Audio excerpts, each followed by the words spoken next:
ஆனந்தராஜுக்கு நீங்க வாடகை குடுக்குறீங்களா? கிட்ட வந்து ஒரு லீசிங் மாதிரி விட்டு போயிருக்கான் அவ்வளவுதான். ம். சரிங்களா? ம். இந்த பில்டிங்க்கும் ஆனந்தராஜுக்கும் சம்பந்தமே கிடையாது இப்ப. ஆனா ஆனந்தராஜ் தான் உங்களுக்கு லீஸுக்கு 4 லட்சம் ரூபாய்க்கு விட்டது.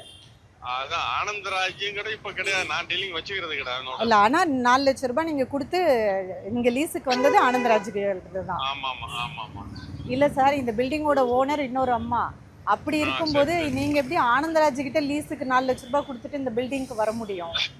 இல்ல அது வேறங்க. அது முடிஞ்சு போச்சு. நானும் காலி பண்ற மாதிரி தான் ஐடியா பண்ணிட்டு இருக்கோம். அது வேற.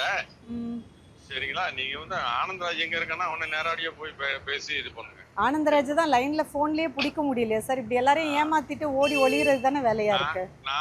நானே பார்த்து 4-5 மாசம் ஆச்சு. உங்க 4 லட்சம் ரூபாய் இப்ப நீங்க ஆனந்தராஜ் கிட்ட எப்படி வாங்க போறீங்க? எனக்கு தெரியல. நானும் அதாவது இப்போ நீங்க ஏமாந்தவங்கள நானும் ஒரு ஆள் தான். நீங்க ஆக்சுவலா உள்ள வரும்போதே இதோட ஓனர் யாருன்னு செக் பண்ணியிருந்தா அந்த பிரச்சனை இல்லல்ல சார் உங்களுக்கு? இல்லம்மா, அப்போ வந்து இவருதான் ஓனர்னாரு. ஆனந்தராஜ் தான் ஓனர்னு உங்ககிட்ட சொன்னாரா? அதனால எல்லாம் ஏமாந்துட்டோம். ரைட், விடுங்க, பாத்துக்கலாம். நான் லாஸ்ட் நமக்கு எனக்கு நான் பாத்துக்கிறேன். ஆக்சுவலா உங்ககிட்ட ஆனந்தராஜ் என் வீடுன்னு சொல்லி 4 லட்சம் ரூபாய் லீஸுக்கு கொடுத்துருக்காப்ல. ஆனா இந்த பில்டிங்கே என் சொந்த பில்டிங்னு சொல்லி ஒரு பொண்ணை கல்யாணம் பண்ணியிருக்காரு. அந்த பொண்ணே அப்படியே ஏமாந்துருக்கு, நான் அப்படியே ஏமாந்துருக்கேன், அவ்வளவுதான். Okay sir, thank you so much. Thank you. இந்த பில்டிங்கோட ஓனரும் வயசான அம்மா, 84 வயசு. ஸோ அவங்களும் போலீஸ் ஸ்டேஷன் கோர்ட்டுன்னு நடக்க முடியாது. இதை எப்படி டீல் பண்ணுறதுன்னு தகிச்சு போய் தவிச்சிட்டு இருக்காங்க.